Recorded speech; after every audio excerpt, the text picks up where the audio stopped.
There are over 500 million people in the European Union from 28 different countries. So how do they ever agree on anything? Well, there's the European Parliament to help shape and decide on laws for the EU's member states. These laws affect all sorts of things in our daily life, such as what goes into our food and how it's labelled, how much a fisherman can fish and where, the amount of air pollution a country can put out to try and reduce global warming,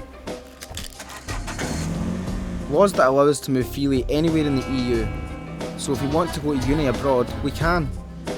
Trade laws between EU countries which mean we can use Spotify on holiday.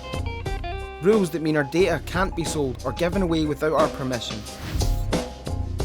But the European Parliament doesn't do all this on its own. It works with other EU bodies.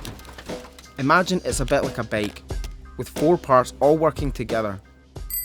Right, first we've got the European Council, made up of people like the British Prime Minister and French President. They steer the EU countries' broad priorities and set the agenda, which become the basis of new laws.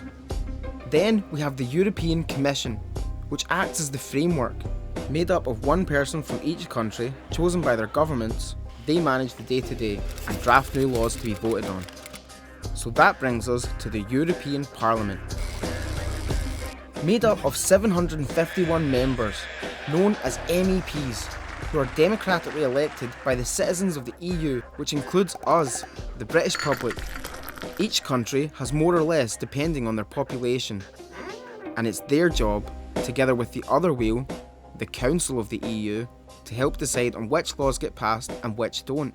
These are government ministers who meet whenever there's a new law being discussed in their area of expertise. So get on the bike and pedal, because every 5 years we get to vote for which MEPs we want to represent us at the European Parliament and have our say in the things we care about.